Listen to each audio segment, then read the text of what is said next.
So 3 days ago, Amazon released a golf ball. I did not have that on my bingo card for this year. The Amazon Basics Core Soft, and it's basic. It's just a cardboard box with some blank white sleeves that costs $1 a ball. If you bought 24, it was $24, or if you bought 12, it was $14.40, and it's sold out. There's no white ones left on the website as of this recording. There's only the yellow ones left because I think a lot of the golf sickos out there think this might be something that can compete with the Kirkland Signature, which is a golf ball that's a good value that can actually hang with a Pro V1. And we're going to find out in today's video. I'm just testing this. I'm already warmed up with this, with the log wedge, and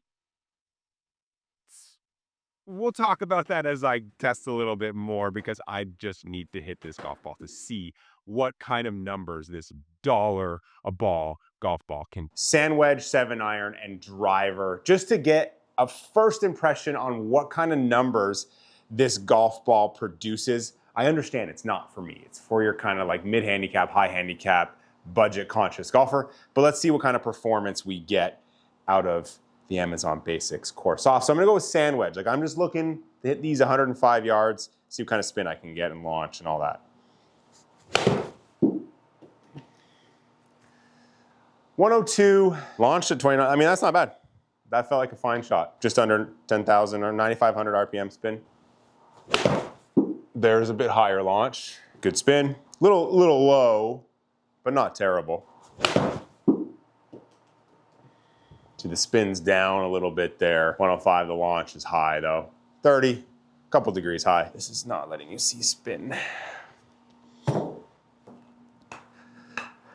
This right here doesn't feel awesome. It really feels like a bouncy ball. It doesn't feel like a golf ball to me. And I know people are gonna be thinking like, oh, is this a competitor for the Kirkland? It is not. It is definitely not a competitor for the Kirkland ball. Two different types of categories, I believe. I mean, I'm hitting my distance really well. That's pretty good. It launches really straight. It flies really straight because the spin is lower.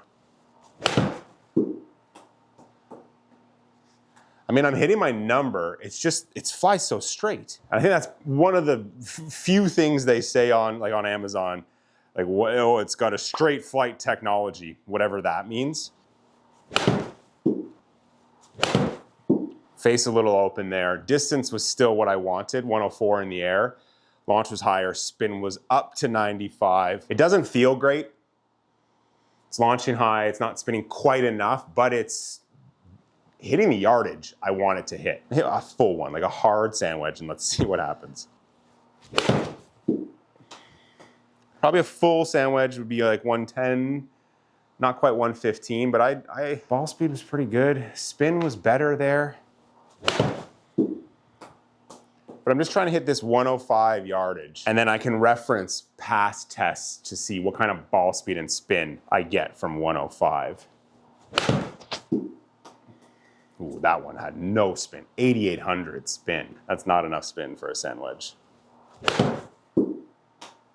So that's 11 shots. I feel like the 10 that I was going for 105 are gonna give us a good little summary of what kind of data we get hitting that shot, that flighted, controlled sand wedge for me. So to look at the numbers with the sand wedge, I've eliminated that one, or I'm hiding the one that I tried to hit hard just to see what it did. The numbers are good. Like, the spin is down a little bit, not concerning, but not ideal. The launch was okay, and the ball speed was pretty spot on to what kind of ball speed I experienced from 105 yards with all the wedges I've tested, different balls I've tested. The performance with the sand wedge was actually better in the data than what I experienced here.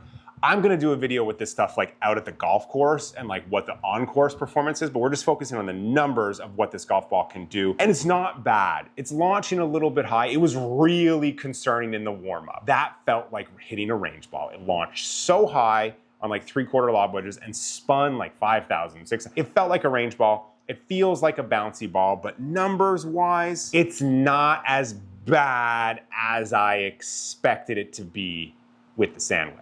Going into 7-iron, just want to hit this thing. I just want to hit solid shots and see what it does. I'm not trying to hit a yardage. I'm not trying to necessarily hit a club speed. I just want to hit this solid and see what it does.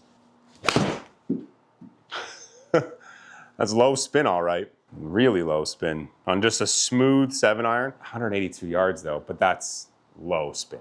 Low spin. 4,800 RPM. I didn't hit that very well. So we'll crack 10 7-irons and see what the data shows.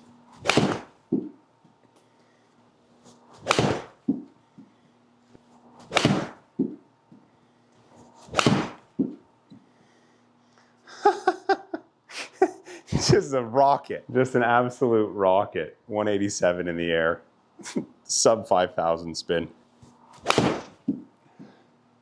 Thinned that one. Jeez, like I can struggling to get 5,000 RPM out of this thing. So you say this is for the mid-handicap golfer that doesn't generate as much spin. They're gonna need some launch, but they're gonna need spin. So the fact that this is, I think, a low or a higher launching ball, but a lower spinning ball, that's not great aerodynamics. That's aerodynamics that are just gonna let the golf ball fall out of the sky, especially when we get into wind or we get into those shorter irons. If it's launching high with not enough spin, it's falling out of the sky. That's not ideal, especially for those 15 to 20 handicap players.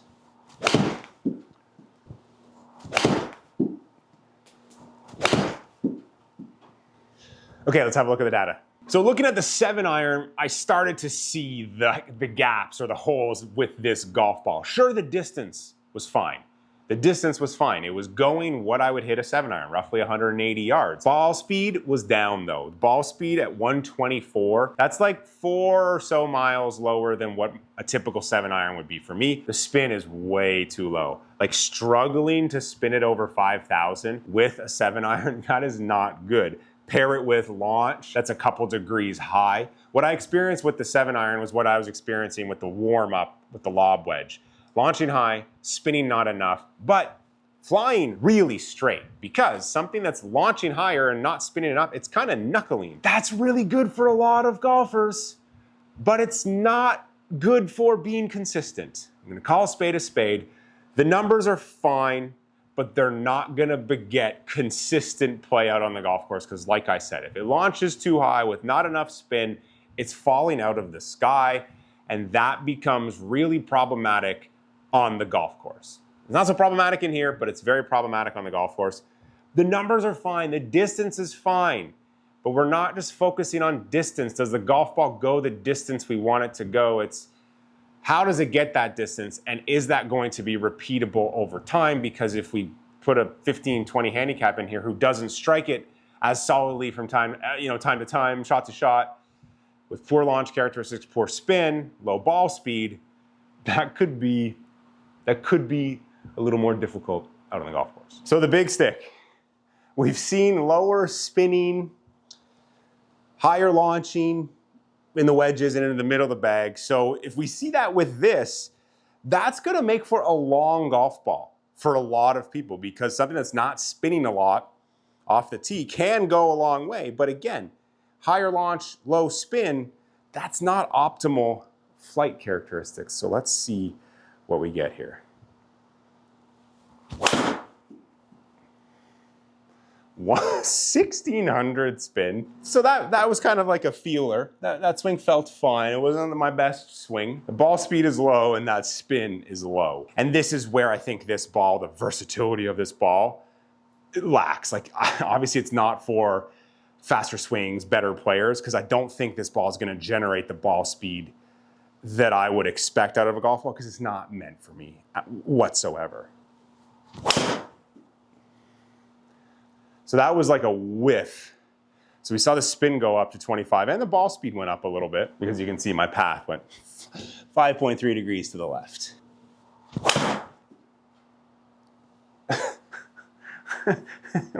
What? I mean, I hit that high on the face. It didn't even spin 1,000 RPM. What? I've never seen that in my life, I don't think. Oh my gosh. I mean, that was hit well. That should have faded. But like what I felt with like the sandwich and the 700, they just kind of fly straight. I mean, 1700 RPM. I pulled it a bit, but it was a pull with like not a closed face. And it's just like this low knuckleball. It did not feel or perform great with the warm up on the lob wedge or the sand wedge. And it's not on the driver. But again, it's not meant for me. We're just trying to get the numbers and just see what this golf ball can do. It's so hard for it to curve because it's got no spin. I mean, those numbers are great. Like if I were to just look at the carry, awesome, I hit it 290 in the air, and it would run out if that hit the fairway. But that spin, that is not enough spin. And that ball speed is just, that was awesome. Like I hit that one really well, little low on the face. Launch was great, 1800 RPM spin. That's the most ball speed I've seen out of it, 165. All right, that's 6. Let's get 10 so we can have a look at what it all says.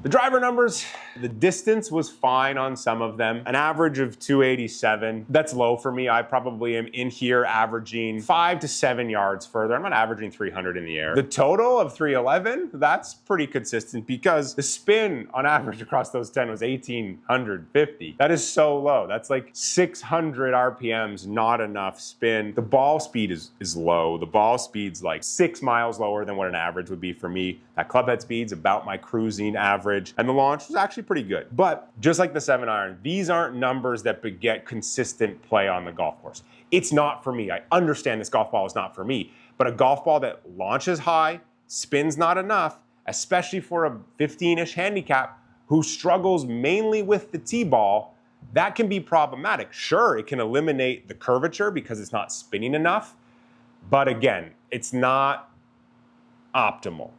It's fine, but it's not optimal. I said I'm gonna take this golf ball out around the course on the greens and just like really dive deeper, but I had to see the numbers on this thing because I was not optimistic.